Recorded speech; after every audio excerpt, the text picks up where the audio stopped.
right, Mr. Monte Sanders here today. We are in summer 2021. Things are good for you. You just had a book come out. You're doing the whole tour. I know that's been fun, but I wanted to start with the news, which is two-time champion, heading America's favorite trainer champion, heading into this year. You win again, which is excellent news. You're America's favorite strength trainer. What does that mean to you? Wow, it means a lot, Kevin. First of all, I like to keep things in perspective. Anytime you nominated for anything, to me, that's a blessing. So in my mind, I'm just so grateful for my clients and people that just nominate me. First of all, I was blown away just off that simple thing. And that's just me being honest. And for this to happen for 3 years in a row, it's been humbling. I'm so honored. I'm so thankful to God. I'm so thankful to my wife and family.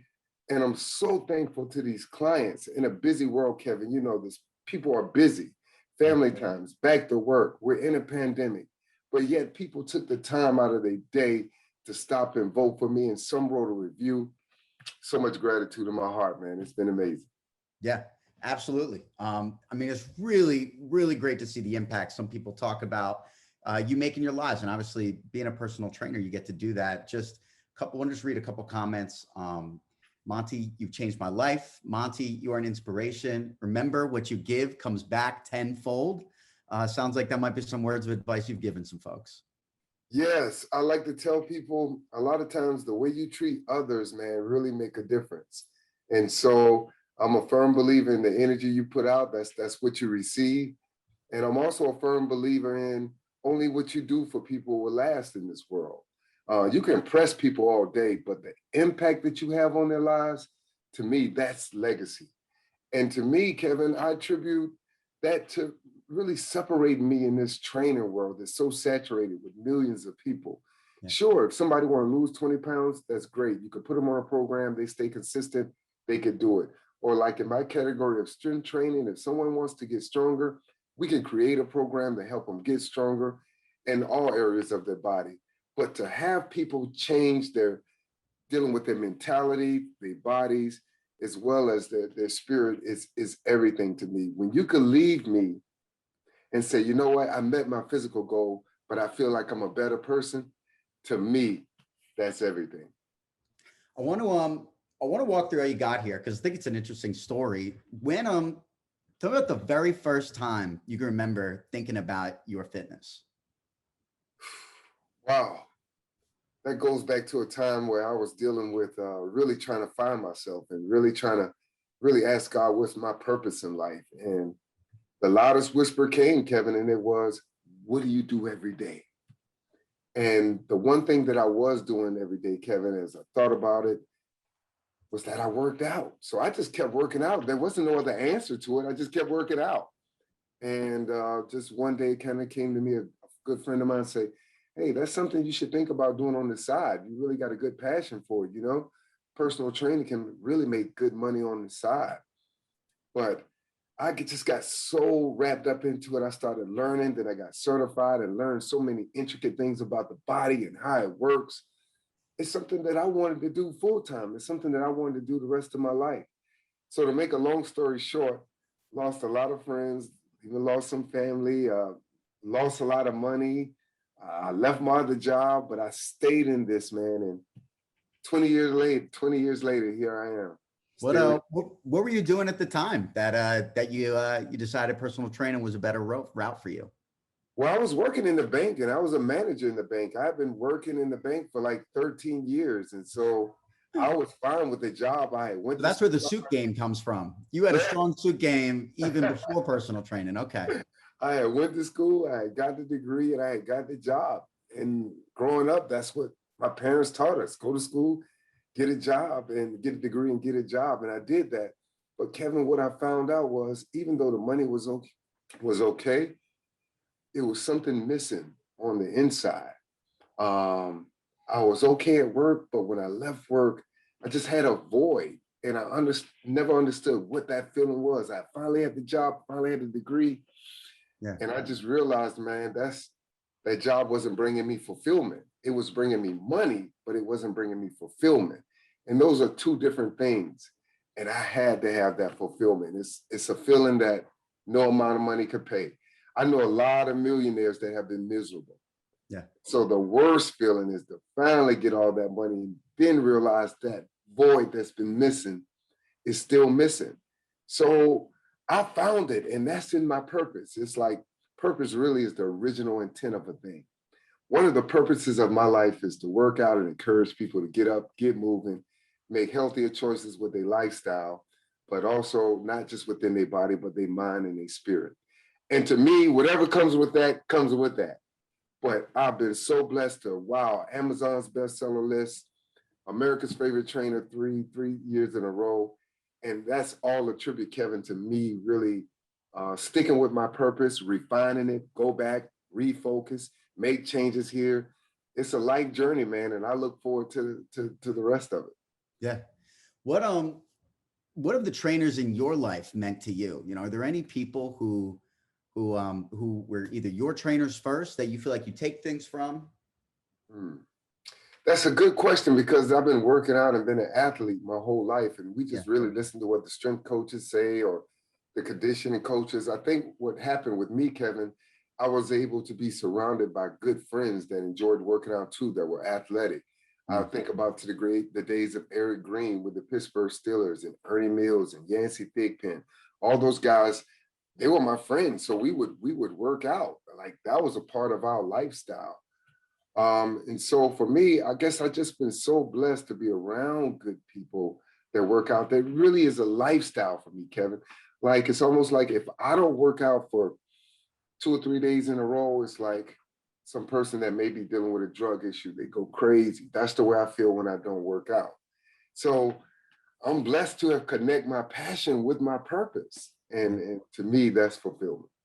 One, so your connection, you of course have this great connection with Ray Lewis, Hall of Famer, shouts you out in his Hall of Fame speech, of course, which is, that's gotta be, I mean, that's gotta be on a Mount Rushmore of memories for you, right? Yes, yes, him and Ed Reed. Ed Reed gave me a shout out as well. So I blessed him out to train 2 Hall of Famers. What's amazing is I got this award for the last 3 years in a row. And I'm just thinking about those guys have been retired for almost 9 years, 8 years and 9 years. And the people that really gave me the opportunity to receive this award, the people that really voted are the everyday people like myself. We just got families, we get up, we work hard, and we try to provide for our family. Those are the people that elevated me to where I'm talking to you right now. I appreciate Ray and Ed for giving me the opportunity to work with them and to share my gifts, my talents, my work ethic with them. That was the foundation. But wow, those guys don't play sports forever. So you know, it's just been a blessing to continue to learn about the body, to continue to learn about different ways to make the body healthier and stronger. And so those guys were great. And so my Mount Rushmore, Yeah. equally, I think the everyday person that work out with me, come to my camps and spend time with us online in Berlin.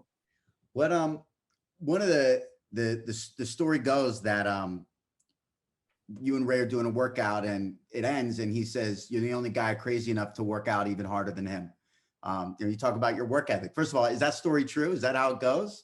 Oh, absolutely. Very similar to that. He said he never had someone finish a workout with him. Yeah, finish a workout with him.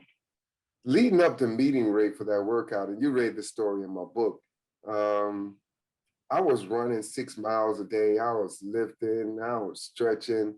I was in the best shape of my life before I met him. So when I met him and he was like, what are you doing tomorrow? I'm like, I'm working out. He was like, I'm working out too. Why don't you come by? At the end of the workout, I wasn't even exhausted. That's the type of shape that I was in at that moment. I was the guy going to the bank.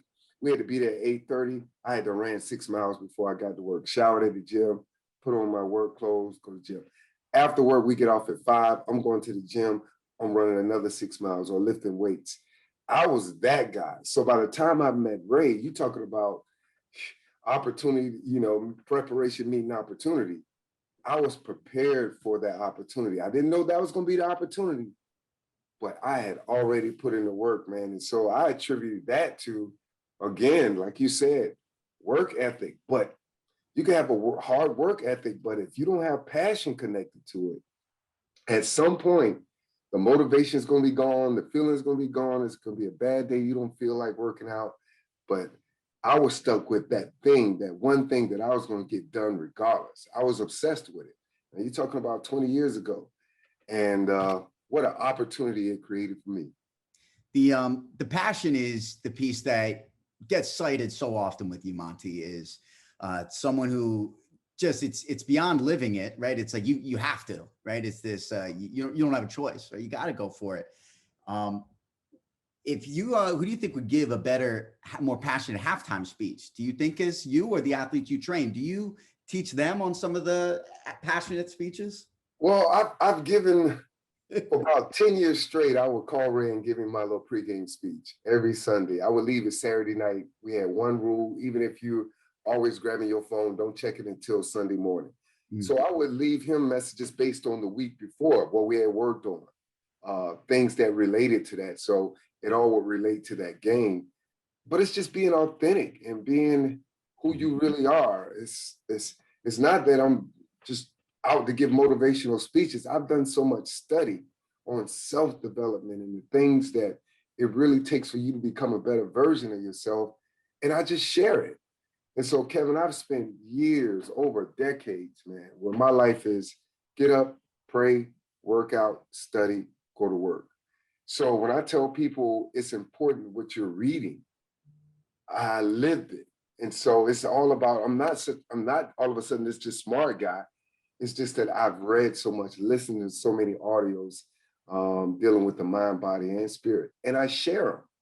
What good is it to have anything that you know that's great and don't share it? So I share it with my clients. I don't want clients not understanding they don't know how many calories make up a pound. You might have some people that go work out with trainers or they in group classes and they want to lose weight and they don't know how many calories make up a pound.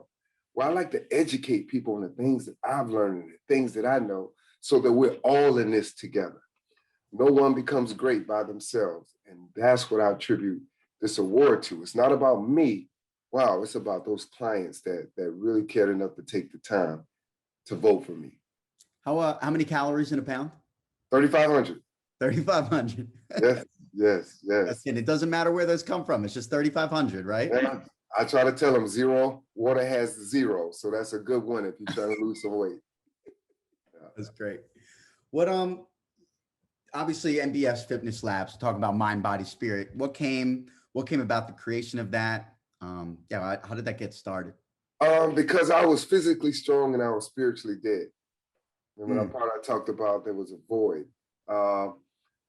Went to great schools, had great education. So I respected my intellect from education level. I respected my body for my workout, but I was out of balance. Then I found out, wow, there's people that are spiritually great, but don't love their bodies the same. There are some people that love their intellect, but they don't respect their body the way they respect their intellect. What happened for me personally is, Kevin, I was in the worst battle of life. I was against myself. My mind one way, body this way, spirit this way. And I tell people, and I talk about it in my book, you're going to have a lot of battles in life, but the worst is to be out of alignment with yourself, to be in a battle with yourself. When you're incarcerated in your mind, it doesn't matter where your body is. There are a lot of people that are free in the world, but are incarcerated in their mind. And so I found out, wow, the mind really is the key to this thing. But then I got the mind right, then I got the body right, then I started spending time in the Word of God. And that gave me a foundation to not be perfect, but to be in alignment. And that's why I tell people all the time, know that you're a three-part being, mind, body, and spirit. Work on all three of those parts the same. Don't be like how I was, feeding the body, feeding the mind garbage, but feeding the body and not feeding the spirit, and vice versa. And so my philosophy, how Mind, Body, Spirit Fitness Laboratory came about is, wow, when you hear, we're not going to be discussing religion and politics. I don't do those. Just positive affirmations. And we're just going to work. And that gives people a chance to be in alignment with themselves, or at least have some balance, not so much perfection. If you know, wow, I need to spend 15 minutes reading this, not just reading anything, but now you have the wisdom to read things to drive you closer to your goal. Mm. See, it don't make sense for me to say, okay, I'm reading now, this is good for my mental health. Sure, that's great, and it's good for my brain. I don't have no reason to pick up a fashion magazine just to be reading, or pick up a book on things that are not in alignment to where I'm going. There's so many things I don't know that I'd rather read books to help drive me into my purpose, things that help me refine my purpose and my goals. Reading, body, that's automatic with me. 45 minutes a day, burn a long video, 20, 30 minutes, good, get that out of the way. And as far as my spirit, feeding the word of God, me personally, or positive affirmations and things that have you in a positive state of mind all the way around. And that'll give you just leverage to have a good day. It'll give you just an opportunity not to get thrown off so quick when you get that funny email or that funny text. How is it, how have you been supporting your clients over the past, call it 18 months? What's that been like for you? Wow, during the course of the pandemic, Burn Along has had the most positive effect on my clients. Every single day, I'm posting the workout of the day. I'm asking them for feedback. What do you need to work on? And then subscribing videos for them to do. And so I have a group, Kevin, where we do workouts Monday through Friday. You never have to guess which Burn Along to do. It's all in alignment to what we're doing as it relates to camps, as if we were in person, but we all were at home. And so it gave us an intimate time together to really sit down and really still get the best work in possible by being online. So a lot of people that prior to the pandemic, Monte, I love you, but I'd rather see you in person. The online is cool, but I need your energy in person. Even those people, of course, because of the pandemic, drove themselves online and they joined Burn Along as well. And so for me, Kevin, that's fine. If I see clients 3 days a week, that's 3 hours a week. That's not going to give you enough time to reach your goal. You have to have a Burn Along workout on a Tuesday and a Thursday. I call it homework. And so for most of them, we just had homework 5 days a week. Homework 5 days a week. That's quite a school lesson you're living there. Yes. That's what happened during the pandemic. Yeah, that's right. What's one thing you tell someone who's never tried your brand of wellness, right? Your philosophy. Well, I would tell them, first of all, you got to be yourself. I mentor some trainers, and one of the first things I tell them is, if you're trying to be me, you're going to lose value. It's all about you being the best that you can be. In the training world, people do focus on the body, and there's clients that say, look, I don't want to hear nothing else. I just want to lose the weight. See you, goodbye. And that's fine. But when you develop a relationship with these clients and they become like family members to you, it's just so important that you be there, not just beyond the goals, just be yourself. There's certain strengths that other trainers have that I don't. Implement those and work on your weaknesses. I would just suggest to trainers, if you're thinking about this philosophy, number one, you got to live it. So if you're talking about we're going to have ab classes or six-pack abs, if you don't have none, that's not a good thing. I always tell people, you wouldn't go to a financial advisor that has no money, or a real estate agent that lives in an apartment. So the first thing you got to do is live what you're talking about. And second of all, be transparent. Transparency brings transformation. When I tell people all the time, I'm not perfect. I make mistakes. When we're having family night with my wife and my daughter, we eat popcorn sometimes. I am human. So again, I talk about that balance. So for any advice that I would give the trainers, the number one I would give them is, number one, be yourself. And number two, fit the bill. I mean, be what you're talking about. Let your lifestyle reflect that. That's great. What you got going on next 6 months, a year, is as you try to focus on some new stuff? Well, we're going to start implementing live classes on Burn Along at least once or twice a week. I'm excited about that. The first class will be starting July 31st. And so I'm excited about that. And it could just be a quick 5-10 minutes, but some time for us and some quick exercises to get us moving.